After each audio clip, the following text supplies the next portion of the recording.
والصلاة والسلام على سيد الرسل وخاتم النبيين وعلى آله وأصحابه وأتباعه أجمعين أما بعد۔ طبرانی کی روایت ہے، جناب نبی کریم صلی اللہ علیہ وسلم نے ارشاد فرمایا کہ میں نے اللہ رب العزت سے 4 باتوں کی گزارش کی، اللہ پاک نے 3 قبول فرما لی، ایک کے بارے میں فرمایا کہ میں نے گزارش کی کہ یا اللہ میری امت ساری کی ساری اکٹھی کہیں تباہ نہ ہو جائے۔ نہیں، عذاب آتے رہے کبھی ادھر آتے رہے گا، لیکن ساری امت بحیثیت امت باقی رہے گی، امت بحیثیت امت تباہ نہیں۔ میں نے دوسری گزارش کی کہ اللہ میری امت ساری کی ساری اکٹھی گمراہ ہو جائے گی، نہیں، قبول فرما لی۔ گمراہ ہوں گے لوگ، لیکن امت میں ایک طبقہ حق پر ہمیشہ قیامت تک قائم رہے گا، امت بحیثیت امت گمراہ نہیں۔ امت میں گمراہ بہت ہوں گے، لیکن امت بحیثیت امت گمراہ نہیں۔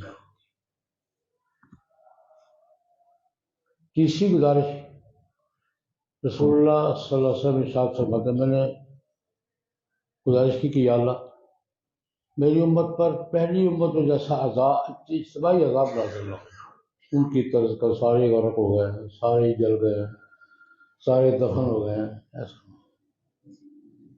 یک بار کی ساری امت پر اجتماعی عذاب پہلی امت میں جیسا میں ٹھیک نہیں ہوگا۔ چوتھی گزارش ہے رسول اللہ صلی اللہ علیہ وسلم میں نے کی، یا اللہ میری امت آپس میں نہ لڑے، یہ تو ہوگا لڑیں گے، ہر بات پہ لڑیں گے، ہر وقت لڑیں گے، ہر چیز پہ لڑیں گے، یہ تو ہوگا۔ طبرانی ہی کی ایک روایت ہے، جناب نبی کریم صلی اللہ علیہ وسلم نے ارشاد فرمایا میری امت پر پہلی امت جیسا اجتماعی عذاب نازل نہیں ہوگا۔ آج عذاب کے اسباب میں اور عذاب والی حرکتوں میں ہمیں کوئی کمی ہے؟ ہماری حرکتوں میں کوئی کمی ہے؟ نہیں آ رہا تو حضور کے اٹھے ہوئے ہاتھوں کی برکت ہے، رسول اللہ کا صدقہ ہے۔ اللہ نے ایسا نہ کرنا، اللہ کا نہیں کروں گا۔ پہلی امت جیسا عذاب، سارے غرق ہو گئے، سارے دفن ہو گئے، پتھر برسے، ہر شے تباہ ہو گئی ہے، بندروں اور خنزیروں کی شکل میں مسخ ہو گئے، سوئے ہوئے تو انسان تھے، اٹھے تو بندر ہے۔ یہ حضور کے اٹھے ہوئے ہاتھ ہیں جو ہماری شکلیں قائم ہے، ورنہ ہماری طرف سے کسر کوئی نہیں ہے، ہماری طرف سے کوئی کمی نہیں ہے۔ جن باتوں پہ وہ ہوئے تھے ہم ساری باتیں ہم کر رہے ہیں۔ میری امت پر پہلی امت جیسا عذاب اجتماعی نازل نہیں ہوگا۔ میری امت پر خدا کے عذاب کی 3 شکلیں ہوگی۔ اللہ تبارک و تعالیٰ جب امت پر بحیثیت امت ناراض ہوں گے تو اس کی عملی شکل کیا ہو، سزا کیا ہوتی ہے؟ ناراضگی کا نتیجہ ہوتا ہے، استاد ناراض ہوتا ہے سزا دیتا ہے، باپ ناراض ہوتا ہے سزا دیتا ہے، افسر ناراض ہوتا ہے سزا دیتا ہے، ناراضگی کا کسی نہ کسی انداز میں اظہار، مالک ناراض ہوتا ہے نوکر پر سزا دیتا ہے۔ سزا کیا ہوتی ہے؟ ناراضگی کا عملی اظہار ہوتی ہے۔ میری امت پر جب اللہ تبارک و تعالیٰ ناراض ہوں گے نا تو میری امت پر ناراضگی کے اظہار کی 3 صورتیں ہوں گی۔ پہلی صورت یہ ہوگی کان الباس بینہم، آپس میں لڑیں گے، جس بات پہ مرضی لڑیں، علاقے پہ لڑیں، فرقے پہ لڑیں، حکومت پہ لڑیں، کرسی پہ لڑیں، پیسے پر لڑیں، رشتے پر لڑیں۔ یہ خدا کے عذاب کی صورت ہو، یعنی جب امت میں مجموعی صورت حال یہ ہو کہ سب ایک دوسرے کے دست و گریبان ہیں، تو یہ علامت ہے کہ اللہ آپ سے ناراض۔ یہ خدا کے عذاب کی ایک شکل ہے، اور ہمیں دیکھ لینا چاہیے کہ آج یہ ہے یا نہیں ہے۔ میں ایک بات کا عرض کیا کرتا ہوں، ہم اپنی مجموعی صورتحال دیکھیں، ساری امت، اللہ ہم سے راضی ہے کہ ناراض ہے، یہ ذرا ہم سوچیں تھوڑا سا۔ یہ ہمیں سوچنا چاہیے یا نہیں سوچنا چاہیے؟ اگر اللہ تبارک و تعالی ہم سے راضی ہے تو ہمارا یہ حال ہو جو ہو رہا ہے، ہماری امت کی مجموعی کیفیت اللہ کے راضی ہونے کی علامت ہے یا ناراض ہونے کی علامت ہے؟ جن قوموں سے خدا راضی ہوتا ہے ان کا یہ اشر ہوتا ہے۔ مجھے آپ کو خود سوچنا چاہیے، اگر اللہ ہم سے راضی ہو تو ہمارا یہ حشر ہو جو دنیا میں ہمارا ہو رہا ہے۔ فرمایا کہ اللہ کی ناراضگی کا اسباب کیا؟ پہلی عملی صورت کیا ہوگی؟ لڑیں گے۔ دوسری صورت فرمایا صلی اللہ علیہ شرارہ، جناب نبی کریم صلی اللہ علیہ وسلم کا ارشاد گرامی ہے، جب اللہ میری امت پر ناراض ہوگا تو اس کی ظاہری شکل کیا ہوگی؟ صلی اللہ علیہ شرارہ، اللہ پاک امت کے شریر لوگ امت پر مسلط کرتے ہیں۔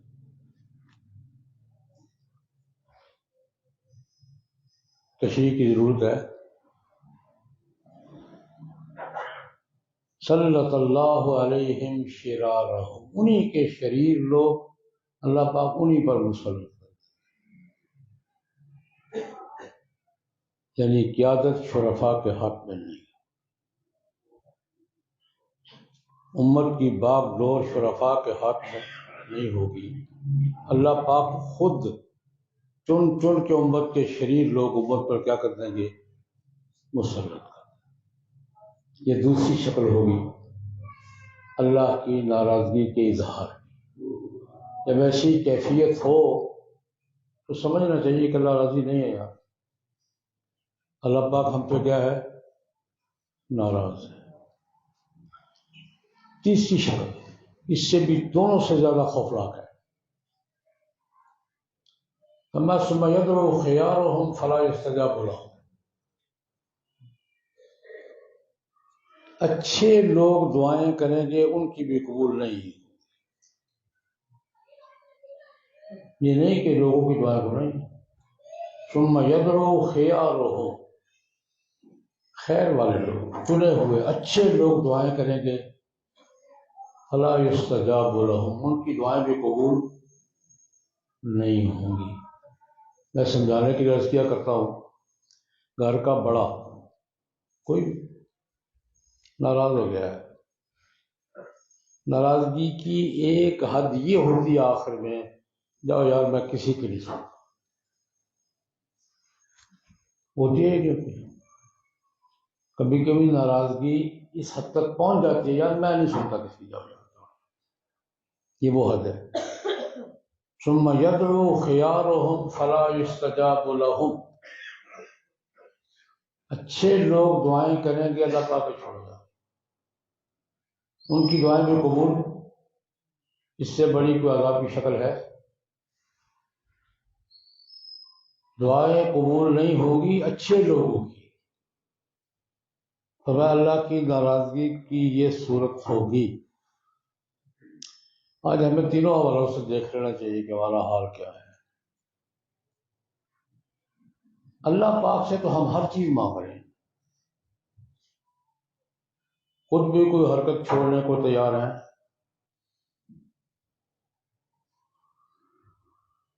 کوئی بڑا ناراض ہو، گھر کا بڑا ہی ناراض ہو گیا ہے اور اس حد تک چلا کہ نہیں میں نہیں سنتا جاتی، تو پہلے اس کو راضی کرتے ہیں کہ پہلے اس سے تقاضے کرتے ہیں؟ کیا جی؟ گھر کا بڑا ناراض ہے، بالکل ناراض ہے، تو اس سے میں عید کے سوٹ کا تقاضا کروں گا، عید پہ سوٹ چاہیے بابا جی، پہلے اس کو راضی کروں گا، پہلے اس کی ناراضگی دور کروں گا یا پہلے اس سے فہرست پیش کروں گا یہ مجھے چاہیے، یہ مجھے چاہیے، یہ مجھے چاہیے؟ ہم ناراضگی دور کرنے کی طرف تو محسوس ہی نہیں کر رہے ہم کہ اللہ ہم سے ناراض ہے اور واقعتاً ناراض ہے۔ اس وقت قومی سطح پر دیکھ رہے ہیں یا بین الاقوامی سطح پر، امت کی حالت دیکھ رہے ہیں یا ہماری پاکستانی قوم کا حال دیکھ رہے ہیں، ہماری حالت خدا کے راضی ہونے کی علامت ہے؟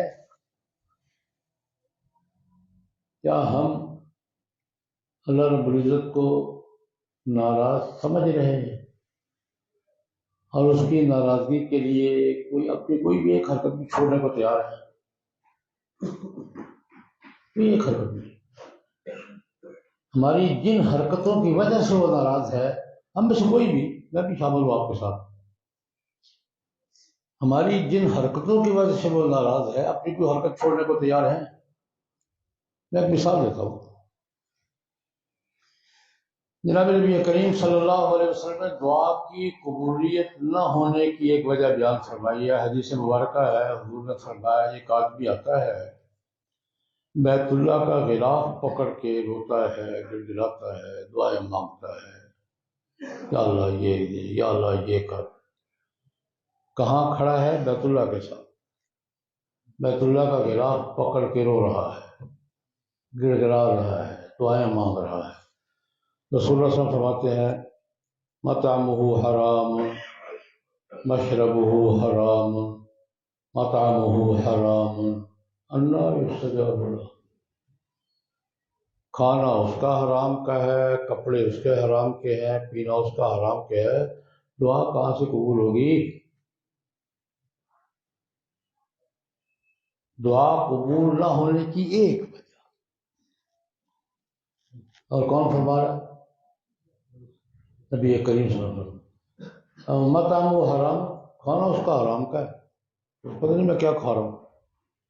مشربہ حرام، پینا اس کا حرام کا، کیا پی رہا ہوں، کیسے پی رہا ہوں۔ ملبسہ حرام، لباس اس کا حرام کا ہے، اللہ ہی سزا بولو، دعا کہاں سے قبول ہوگی؟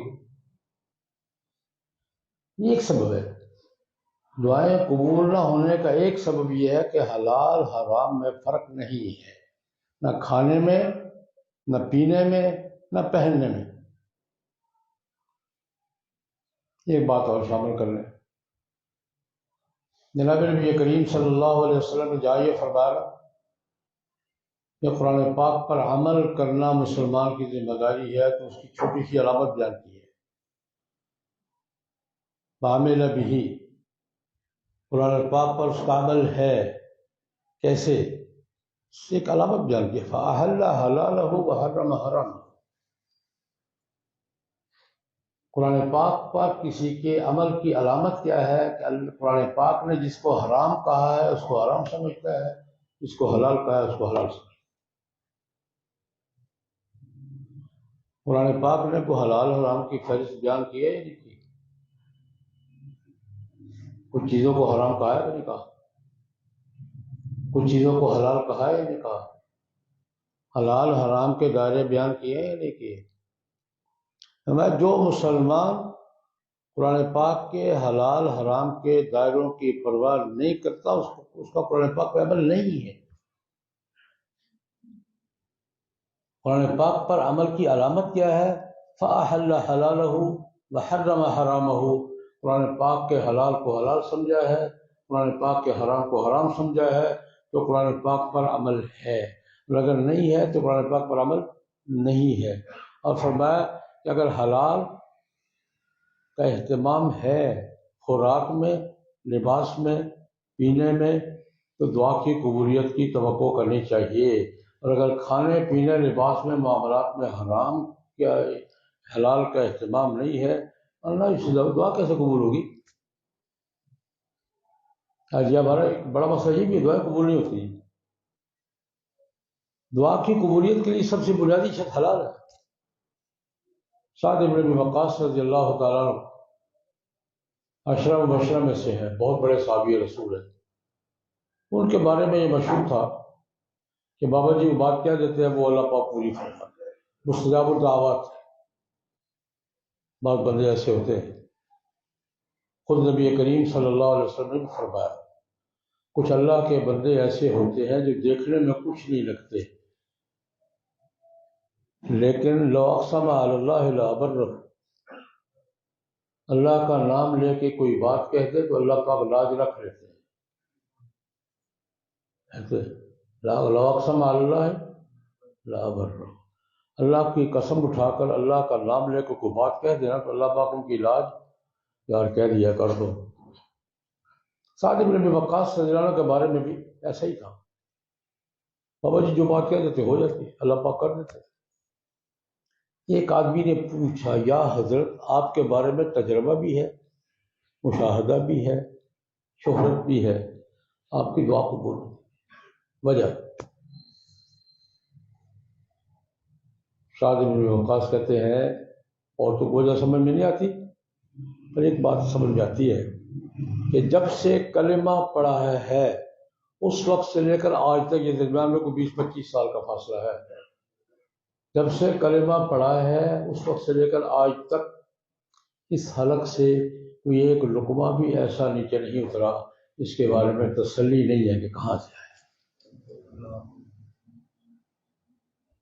میں مثال کے طور پہ بات کی ہے، وہ اجتماعی مجموعی بات میں نے کیا کی ہے، کیا اللہ کی ناراضگی کو ہم محسوس کر رہے ہیں؟ اللہ ناراض ہے، دل میں بات آ رہی ہے کہ اللہ ناراض ہے، اور اللہ کی ناراضگی کے اسباب بھی ہمیں کچھ اندازہ ہو رہا ہے کہ کون کون سی حرکتوں سے ناراض ہے؟ کیا ان میں سے کوئی ایک حرکت چھوڑنے کو بھی ہم تیار ہیں؟ ہمیں اسباب سارے اختیار کرنے چاہیے، لیکن جس کا سارا نظام جس کے ہاتھ میں ہے اس کو راضی کرنے کی بھی کوشش کرنی چاہیے۔ اللہ پاک ہمیں ناراضگی کے اسباب دور کرنے کی توفیق عطا فرمائے، توبہ کی توفیق عطا فرمائے، اپنے دروازے پر جھکنے کی توفیق عطا فرمائے، اور ہمیں توبہ کی توفیق دے کر توبہ قبول فرما کر ہمارے حالات کی تبدیلی کے فیصلے فرمائے۔ اللہ